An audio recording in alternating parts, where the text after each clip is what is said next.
भाभी को बस मायके जाने का बहाना चाहिए। मम्मी जी, आज गोलू का जन्मदिन है। भैया ने बुलाया है। आप सबको भी न्योता दिया है। कुमुद की सास कोयल बोली, नहीं बहू, तुम और रजत हो ना, मैं और रमा घर पर ही रहेंगे। जी मम्मी जी, मैं सब्जी बना जाती हूँ और आटा भी। आप दोनों को जब भूख लगे तो रमा रोटियां सेक देगी। क्या माँ, अपने भाभी को क्यों जाने को कह दिया? उनके मायके में हमेशा कुछ न कुछ होता रहता है। आपने कभी मना ही नहीं किया। और भाभी को तो बस मायके जाने का बहाना चाहिए। कुमुद को रसोई घर जाते ही गुस्से में रमा बोली, तो क्या हुआ बेटा, उसके जाने से तुझे परेशानी क्यों हो रही है? वह चल जाती है और सारा काम मुझे करना पड़ता है। कौन से काम करती है तू? वह सारे काम करके जाती है, बस रोटी ही तो बनाती है। फिर भी भाभी का हर दूसरे तीसरे महीने मायके जाना क्या सही है? ऐसे तो हमें कभी अपना ही नहीं पाएगी। कुमुद की शादी को साल भर हुआ था। उसके मायके में मम्मी पापा, तीन बड़े भाई, भाभी और उनके 6 बच्चे थे।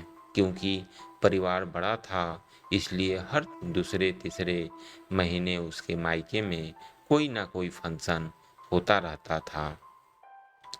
कभी किसी का जन्मदिन तो कभी किसी की शादी की सालगिरह। कुमुद का मायका ससुराल से 10-12 किलोमीटर ही दूर था, इसलिए कुमुद भी बुलावे पर अक्सर चली जाती थी। कोयल जी को भी कुमुद के मायके जाने से कोई परेशानी नहीं थी। बस वह तो कुमुद को खुशी खुशी भेज देती थी। बस रमा ही थी जो कुमुद के मायके जाने से चिढ़ जाती थी, क्योंकि कुमुद के न रहने पर घर का काम उसे ही करना पड़ता था। कोयल जी ने कहा, तो क्या उसके मायके से दूर करके वह हमें अपना पाएगी? मम्मी, आप बहुत सीधी हो। सलोनी के मम्मी को देखो, वह उसकी भाभी को मायके तो क्या आसपास में घूमने नहीं देती है। बेटा, दूसरे अपनी बहू के साथ क्या करते हैं, मुझे उससे कोई मतलब नहीं है। लेकिन मैं अपनी बहू पर किसी प्रकार की बंदी से नहीं लगाना चाहती हूँ। तू आज नहीं समझेगी, कल जब तेरी शादी हो जाएगी तब समझेगी। बेटी को इतना ही प्यार करने वाला ससुराल क्यों ना मिल जाए, पर मायके की कमी कभी पूरी नहीं होती। मायके जाके कुछ देर के लिए ही सही, हम अपनी परेशानी जिम्मेदारी से थोड़ी देर के लिए आज़ाद हो जाते हैं। तेरी दादी मुझे मायके नहीं भेजती थी, कहती थी कि मुझसे अब घर का काम नहीं होता। बस कभी शादी ब्याह में ही जा पाती थी। माँ बाबा की बीमारी पर हर खबर ले लिया। अपने भाई भतीजे के जन्मदिन सालगिरह पर कभी गई ही नहीं। मैं नहीं चाहती मायके से दूर रहने की जो लाचारी मैंने महसूस की है, मेरी बहू भी वही करे। यह कहते हुए कोयल जी की आंखें नम हो गई। बेटा, बीते कल से सबक लेकर हम अपना आज और आने वाला कल संवार सकते हैं। तुझे भी पराये घर जाना है, तब शायद तो मायके का मोह समझ पाए।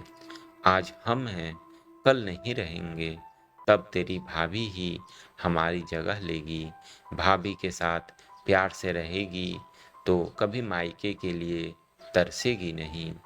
सॉरी मम्मी, अब कभी भाभी के मायके जाने पर नाराज नहीं होंगे। मम्मी, मैं अभी आई।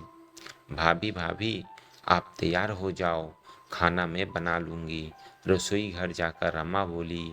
कोयल जी की उनकी बेटी को समय रहते उनकी बात समझ में आ गई।